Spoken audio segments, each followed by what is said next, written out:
So, I'm Michael Tonsmeyer, and this is my partner. I'm Scott Janish. And we're here at Sapwood Cellars in Columbia, Maryland, our brewery to be. We're staying here on the brew pad. We sealed this thing ourselves. We bought all this equipment ourselves. And we have to figure out how to work it ourselves. And install's not quite complete. We've got a company in that's doing the HVAC and the plumbing and the gas, and electric's going to be going next week. Yep, at end of this week actually. Very nice. And all that hopefully is all going to work together. We picked out pieces and worked with an engineer and a designer to sort of lay everything out, but we have a pretty tight fit. But we just have to make more of a problem for me than you. I think you're fine. So we decided to go, we had a custom built hot side system from Forgeworks, which is right outside Denver. And we're pretty happy with how they look, and we still have to see how they perform, but we have total confidence in them. Yeah, we went electric for the hot liquor tank. That's where we're going to heat the water for the first time, treat it. We're just going with carbon filtration. We debated various other water treatment options, but honestly the water around here is pretty good for brewing. Yeah. A little high in carbonate, but otherwise should be fine once it's charcoal filtered. And a lot less waste, a lot less wastewater. If you run something through an RO system, you produce a lot of water that just goes down the drain. I think it's 2 to 1. Yeah, 2 to 1 if you're lucky. I thought a little more than that. So this will be a little more resourceful. Yeah. And then we have a tankless hot water heater that's natural gas that'll heat up the water before going into the hot liquor tank. Yeah. And then from there it's going to move over to the mash tun. And then from there, and then right behind me is the boil kettle. And then the fermenters we didn't get from Forgeworks, those we got from Apex, which is out of California. And we have one extra 15 barrel from DME that our friends over at Sinistral Brewing had left over from their build out. And that's going to be the one that focuses on sour beer production. 10 barrel brewhouse and 15 barrel fermenter. It's a little bit awkwardly sized. For the sour beers, no real concern about having a little extra head space. But it allows us some fun flexibility. For example, we could have the wort be a little bit higher gravity than say a Berliner Weiss might be, and then just dilute with water in the fermenter. We could double batch a really strong beer and put it in there and still get 15 barrels of it. Maybe we'll do some primary fermentation in oak from a double batch. Honestly, I think as homebrewers, having a little bit of pressure on us always made fun things come out of it, and we're hoping the same thing applies here. And luckily there wasn't footage rolling when we went to go pick that tank up ourselves. But it's here and it's safe, so that's all that matters. Yeah, and so this is the setup, and it'll be a lot more exciting in a couple of months when there's steam and malt and hops and yeast and all sorts of stuff. Well, it's like I help the camera.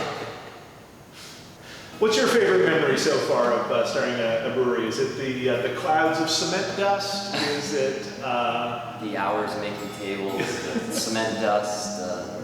It's all fun, hard work though. You're putting your time and effort into something you really care about, and it's rewarding. Yeah, so we'll see. Hopefully all these pieces work together. We've been ordering stuff for about the last 6 months, and now in mid-July when we're recording this, we're getting there. It's getting close. Getting close. We're just waiting on a few more things. We have a glycol unit coming that will probably sit outside and feed in and keep all these tanks cold.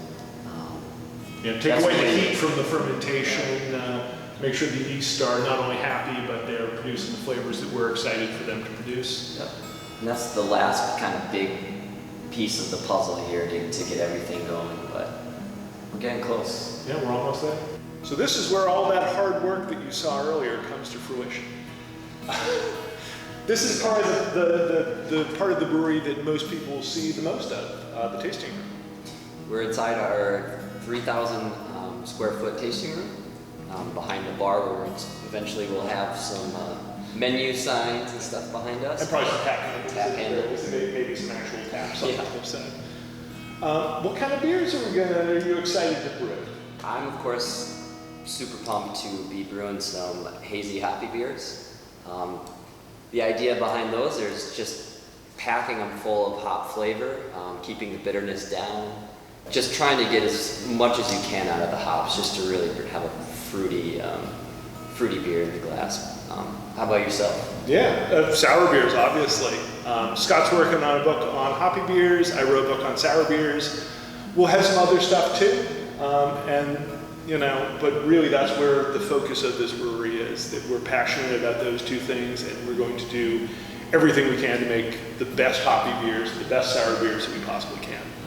Right now we're actually drinking a beer that really accentuates both of those traditions. It's a beer that has a house mixed saison culture that I've had going for the last 4 years, some buckwheat, but then hopped the crap out of it with a new variety called cashmere that's supposed to have lemongrass, coconut. I don't really specifically get either of those. Yeah, it just definitely comes across as tropical kind of.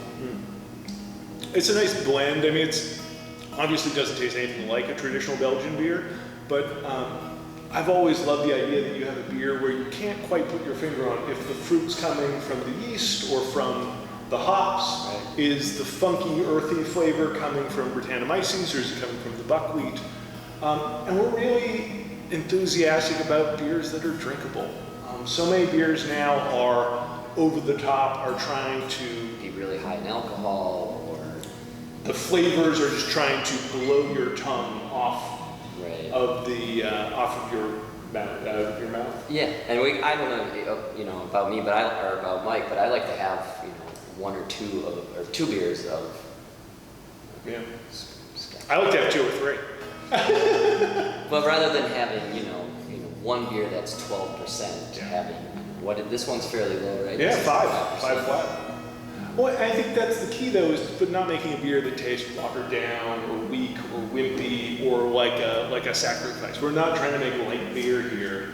We're certainly not saying that we're never going to brew a stout, or that you will never see a 12% barley wine for us, or a 12% barrel-aged sour beer. We still like to experiment and dip our toes in other things, but we find a good value in specializing in something. I mean, really doing something over and over again, not necessarily making the same beer over and over again, but the same style, and kind of really dialing in your process to maximize it to get the best beer. Yeah. And if you're brewing 6 different styles all the time, it's really hard to dial in the process.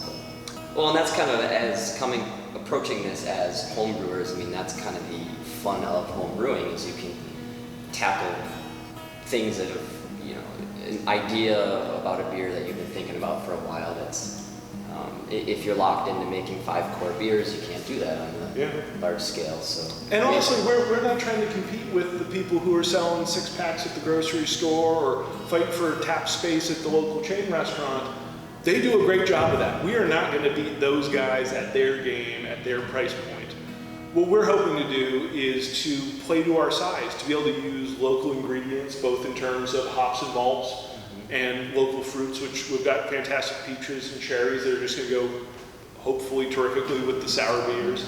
Use interesting barrels, do a variety of fermentations that we don't have to worry about reusing a yeast strain 25 times. Just the flexibility. To flexibility grow as homebrewers into commercial brewers. Do you want to talk a little bit? Oh God.